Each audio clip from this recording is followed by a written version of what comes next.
pronunciation. Yeah, I think that's going to be okay. U.S. I mean, most people know U.S. is United States. Yeah, I think that'll be okay. Okay, good morning, ladies and gentlemen. May I have attention, please? Oh, quiet, please.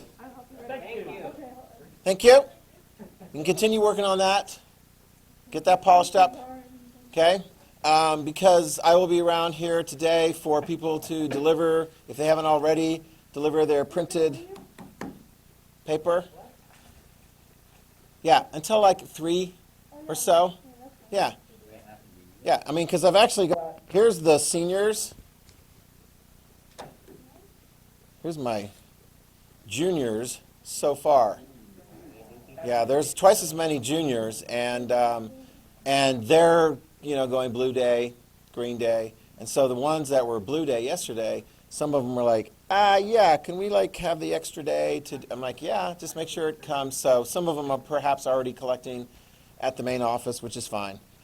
So I will be taking a look at those over the break, and yeah. Questions?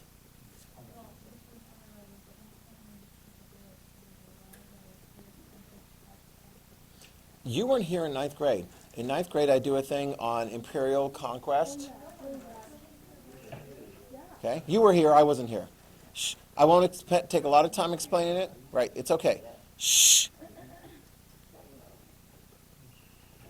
So we made a game, right? Sometimes I make games for instructional purposes, like the Mongol trading game. I did that in the 9th grade too, where everyone did all kinds of trading. It was a lot of fun, and you kept track of who you had in contact and so forth. And then we did the Black Death game right after that. So in other words, one of the people who you traded with actually had the Black Death, and since they were in contact with you, we took out a deck of cards, and if you pulled a red card, you were still alive. If you pulled the black card, you were dead.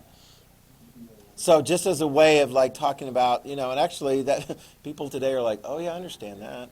So for this thing, now we're at the Imperial deal landing, right? In fact, let's see what you learned. Do you know who was the European country that figured out the first way to get from Europe by water to India and Japan and China? Wrong.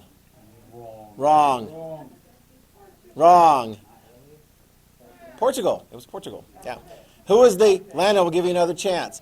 Who was the country that hired some Italian guy to find another way going directly west to hit to the Orient, to Asia, and yeah. Yeah, Spain, yeah. Yep, they hired Columbus. Who kicked the Portuguese out of South Africa? The Dutch. And then who kicked the Dutch? The British, exactly, yeah. So what we're doing, guys, my gosh. So what we're doing is, since you asked, I'm not going to spend a lot of time on this, we sort of recreated it. I gave students, broke them up into 5 different groups, the British, the French, the Dutch, the Portuguese, the Spanish. And so they each got the different color things and so forth. They had 10 armies, and then they laid claim. And there was no perfect history. So if 2 countries laid claim to the same territory, so Julian, do you know France and Britain laid claim to India, and they had a fight? Guess who won? Britain. Julian. Shh. Shh. Shh. No, you're not. Keep your mouth quiet. Julian, try this out, because Julian's this is Britain and France both laid claim to North America. Who won that war? Yeah, right. French and Indian War, part of the 7 Years' War. So anyway, we're doing that. It's kind of fun. And then they resolve it. We do a game of war. So if you have 5 armies, yesterday's 9th grade group, the French, they had 6 armies in Australia out of their 10. They really wanted Australia. And I can't remember which one, but these are all the defeated armies. So maybe it was the Dutch, I want to say. The Dutch, there was the Dutch, I think they had 4. So basically we gave 6 cards to the French and 4 cards to the Dutch, and whoever had the highest card won. There was it was fascinating because the British, where was it, here, and I think here, they pulled an ace of spades, which is the highest card in the deck. They did that twice, and they won those battles quite quickly. Okay?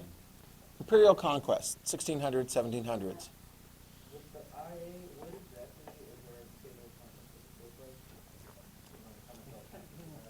You don't need a table of contents. It's not required. You don't need a They said table we of had, oh man, I was late for school today because of that. That sounds like a you problem. Sometimes I'm actually up late, and occasionally, don't count on it, I'll get an email from somebody and I'll respond to it with helpful advice. Don't count on that. Actually, that was this morning when I came in. But otherwise, yeah, things like that. I mean, if you're asking those kinds of questions at this point in time, that's not too bad. The extended essay, I think, has a requirement for a table of contents, pretty sure. It's a bigger paper. This paper is fairly small, so you don't necessarily need to have that. Okay, so you're good. That's fine. That's fine.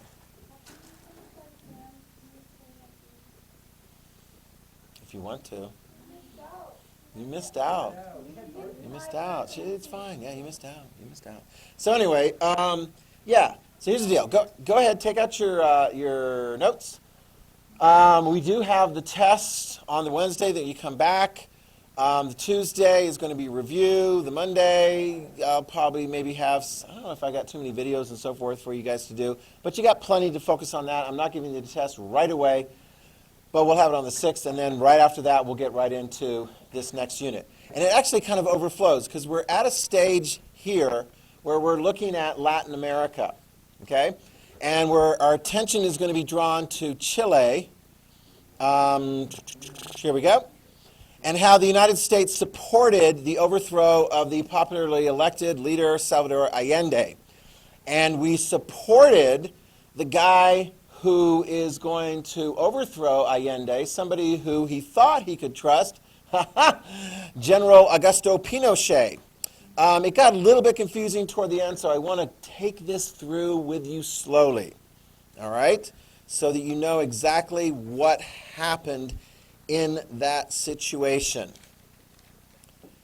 There was, in June of 1973, a right-wing military coup attempt. Okay? So the military, a little bit more conservative, not really excited about how Allende and so forth was going. There was, we already talked about him before, General Rene Schneider, who was on the same page as Allende, but he got ousted from within the military. Actually, I think there was an assassination there. Let me see, I'll double check on that. Yeah, he was killed, okay? Schneider was already out. Schneider was already killed. So Allende's looking around the military and going, who can I trust to help keep me in power? He trusts Augusto Pinochet, okay? So the right-wing military coup is put down in June of 1973, but another one will follow. And this one will actually overthrow Allende. And who is going to lead it? Somebody who Allende thought he could trust. Who's going to lead it? Pinochet, General Augusto Pinochet. And he will set up basically a military dictatorship. He will go from being a general to like president and so forth, but the military is in charge. Question, Jackson, is the United States going to be okay with that transference of power? Possibly. Possibly, why? Because he's not as mean as the other guy. What do you mean mean? He's not as, like, communist. That's, yeah, mean in the eyes of the United States during the Cold War often is like mean communist, right? Who's meaner? A mean communist elected leader, so-called, or a mean non-communist military dictator? Wait, you say he's meaner? Yeah, from the United States perspective. This is where it gets a little bit messy. We talked about this last time. Chile is one of the examples where it's like, we don't look that great. And a lot of this was kind of like secrety. It was covert. It was in the CIA. We're sort of looking and going, I wonder if we had anything to do with that. Should we look and see? I mean, whose taxpayer dollars pay for the CIA? Ours. Do we have like an elected government that like oversees like where our taxpayer dollars go? Yes. Put this down. In the 1970s, they don't stress it enough in this movie, but in the 1970s, Congress started conducting investigations and hearings into what exactly was going on with the CIA and as far as these different countries in different parts of the world. One of the people heading up that Senate committee that looked into it was none other than, not Trenton, but behind Trenton, I've got a poster there for Idaho Senator Frank Church. They called it the Church Committee on Intelligence. And so they were looking and pulling back and going, oh, maybe we shouldn't be doing that if we're going to be like the leader of the free world. Okay? No. This is back in the 1970s. And this is important. And as we go through our next unit, we're going to see once we transfer out of the Cold War, what happens in other parts of the Americas is not going to seem quite as critically important to American lives. If they're having some issue going on in some South American or Central American country, it's not like, wow, the Soviet Union is going to take advantage of it and use it to like invade the United States, as in like some Red Dawn kind of movie thing. And I'll play that clip for you guys later on. It's like it doesn't matter as much because the Cold War's over. Is the Soviets, is the Russians, I don't know. Anyway, we'll get to that. When we talk about modern time periods, it may be a little bit different. But for a while there, we're like, okay, whatever. Like in our next unit, we're going to be like, oh my gosh, Nicaragua. And then 1991 comes along and go, oh, Nicaragua? Who's in charge of Nicaragua? I don't know. Who cares? It's going to be a basic attitude of many Americans. But before that, people are like, oh my gosh, Nicaragua. It's going to be like another Cuba.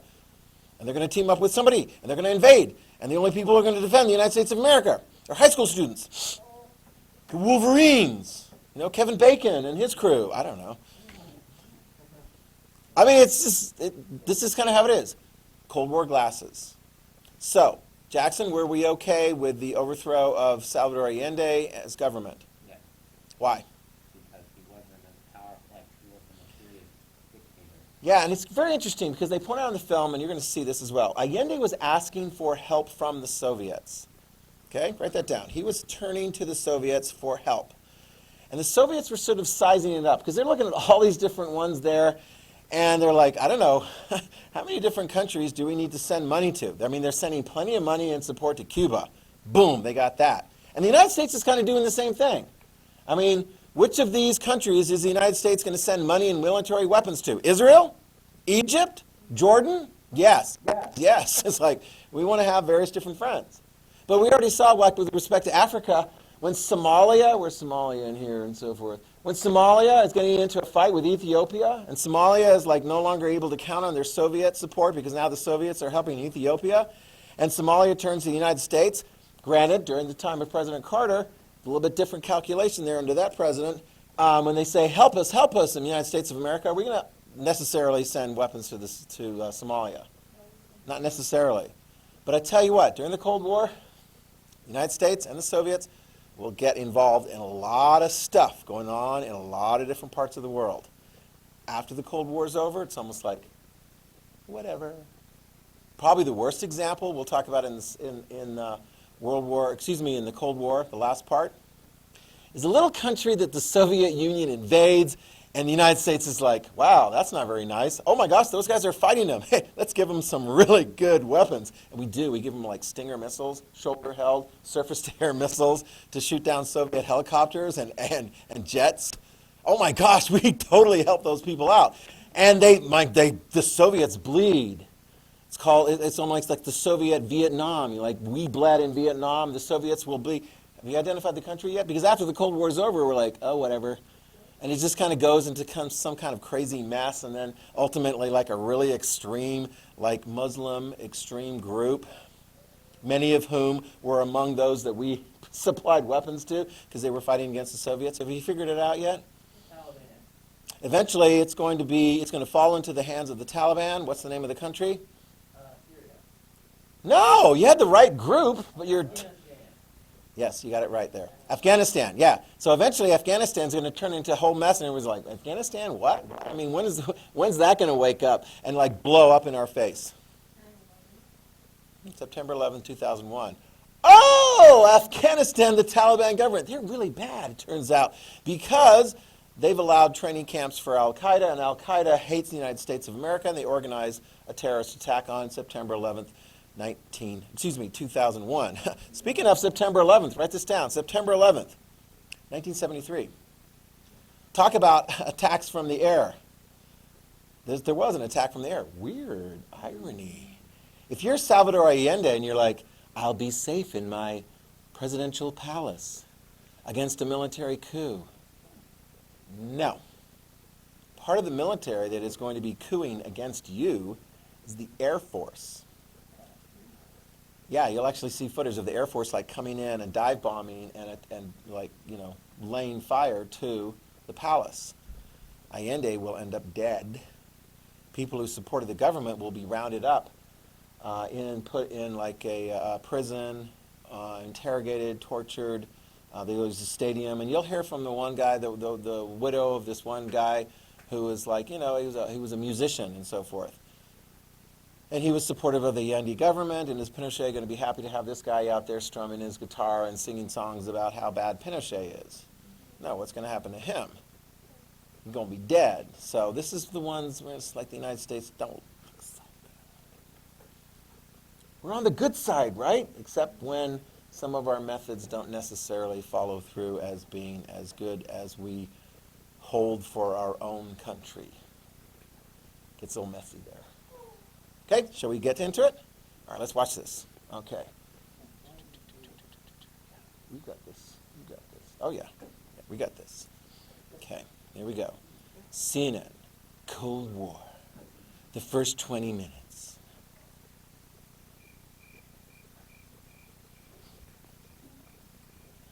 In the late 1950s, Fidel